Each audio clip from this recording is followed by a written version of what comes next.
देखिए फ्रेंड, ऐसे क्वेश्चनों को कैसे सॉल्व करते हैं, आइए समझते हैं इस वीडियो में।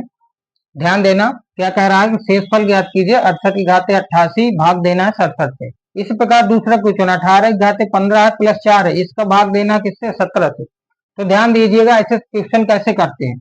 हमें दिए 68 की घाते 88 और बटे 67। इसमें आपको ये देखना है कि नीचे वाली संख्या ऊपर से एक कम है कि एक ज्यादा है। तो हम नीचे वाली संख्या एक कम है तो भाई एक कम कर दीजिए। अगर मैं इसमें एक कम करता हूं तो एक जोड़ना भी पड़ेगा। तो ये चीज इतनी चीज तो हमेशा डिवाइड हो जाती है। जितना हम कम कर रहे हैं, जैसे एक कम कर रहे हैं तो वहां से ये पूरी संख्या डिवाइड हो जाएगी। बचा क्या हमारे पास? एक, तो एक हमारा शेष आ जाएगा। यही हमारा आंसर हो जाएगा। अगला क्वेश्चन देखिए। अगले में कह रहा है 18 की घाते 15, 18 की घाते 15 और प्लस 4 में भाग देना हमें 17 का। तो देखिए ध्यान देना कि 18 से 17 एक कम है कि ज्यादा है? तो एक कम है, तो एक कम कर दीजिए। 18 की घाते 15 माइनस एक। अगर एक कम कर रहे हैं तो एक जोड़ना ही पड़ेगा, लेकिन बाद में एक्स्ट्रा में प्लस 4 भी लिखा है, इसको भी लिख दीजिए बटे 17। तो इतनी चीज डिवाइड हो जाएगी, इतनी चीज डिवाइड हो जाएगी जितना हम कम कर रहे हैं। अब बचा हमारे पास 4 प्लस 1 कितना हो जाएगा? 5। तो ये हमारा शेष आ जाएगा। इसी प्रकार तीसरा क्वेश्चन देखेंगे। ये तीसरा क्वेश्चन देखेंगे कैसे है। दिए हमारे पास 45 की घाते 50 और माइनस 9 और बटे 44। अब इसमें देखिए, तो नीचे वाली संख्या 44 45 से एक कम है, तो एक कम कर दीजिए। कैसे? 45 की घाते 50 माइनस एक कम किया, प्लस एक जोड़ना पड़ेगा और इसका में माइनस 9 है और बटे कितना? 44। तो इतनी चीज डिवाइड हो गई, ये चीज डिवाइड हो गई। तो 9 में एक जाएगा तो कितना बचेगा? माइनस का 8 बचेगा।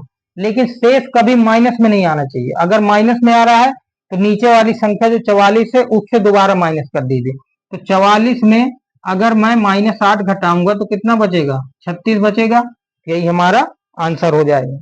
आइए अगला क्वेश्चन देखते हैं, चौथा ये वाला क्वेश्चन। इसमें देखिए, इसको देखेंगे। 43 की घाते 44 प्लस 5 और डिवाइड करना है 44 से। तो इसमें ध्यान दीजिएगा कि भाई ये संख्या जो नीचे वाली ऊपर से एक ज्यादा है, तो आप एक जोड़ दीजिए। तो 43 की घाते 44 और प्लस एक, एक जोड़ेंगे तो एक माइनस करना पड़ेगा, प्लस 5 और बटे 44। तो ये चीज तो डिवाइड हो गई पूरी, ये चीज डिवाइड हो गई। और 5 में एक जाएगा तो 4 हमारा शेष आएगा, जो हमारा राइट आंसर है। तो ये ट्रिक देखो उनमें फॉलो कर रही है जब ऊपर की संख्या और नीचे की संख्या में एक का अंतर है। अगर इसमें ज्यादा का अंतर हो जाए तब क्या करेंगे? तो देखो ज्यादा के अंतर के लिए समझिए क्या करते हैं। जैसे मैंने आपको एक क्वेश्चन दिया, मान लीजिए मैंने 2 की घाते दे दिया 345, बटे में दे दिए 5। अब मैं कहूंगा कि ये संख्या किससे डिवाइड, मतलब डिवाइड करने पर क्या शेष आएगा। तो देखिए इनमें अंतर एक का तो है नहीं है। तो देखिए कैसे करते हैं। हमेशा नीचे वाली संख्या में से एक कम कर लीजिए, कितना बचेगा? 4, और 4 का भाग शेष में दीजिए। 4 का भाग ये घात में दीजिए, कितना शेष बच रहा है? तो 4 का भाग दीजिए इसमें।